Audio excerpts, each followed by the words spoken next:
ஒரு சீரான நாணயம் 2 முறை சுண்டப்படுகிறது. குறைந்தது ஒரு தலை கிடைக்க நிகழ்தகவினை காண்க. ஒரு சீரான நாணயம் 2 முறை சுண்டுறாங்க. அப்ப என்ன கண்டுபிடிக்கணும்? நிகழ்தகவு கண்டுபிடிக்க சொல்றாங்க. நிகழ்தகவு கண்டுபிடிக்கிற மெத்தட் என்னது? ஃபார்முலா என்னது? பெறப்பட்ட நிகழ்வு மொத்த நிகழ்வு. ஓகேங்களா? இப்ப 2 நாணயங்கள், அதாவது ஒரு சீரான நாணயம் 2 முறை சுண்டுகிறதுன்னு சொல்றாங்க. குறைந்தது ஒரு தலை கிடைக்கும்னு சொல்றாங்க. ஓகேங்களா? அப்ப 2 நாணயம் சுண்டி விட்டா எனக்கு என்னென்ன கிடைக்கும்?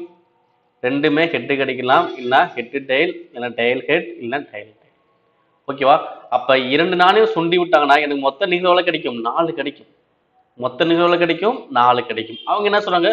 குறைந்தது ஒரு தலை. அப்ப குறைந்தது ஒரு தலைனா ஒரு தலை இருக்கணும். அடுத்து ஒரு தலைக்கு மேல எத்தனை? 2 வரை இருக்கலாம். ஒரு தலை இருந்தாலும் எடுக்கணும், 2 தலை இருந்தாலும் நம்ம எடுக்கணும். ஏன்னா குறைந்தது ஒண்ணு என்ன அர்த்தம்? ஒன்று ஒன்றுக்கு மேற்பட்ட. ஓகேங்களா?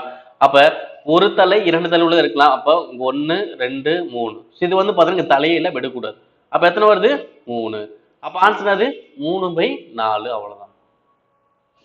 ரொம்ப ரொம்ப ஈஸியான ஒரு கொஸ்டின்.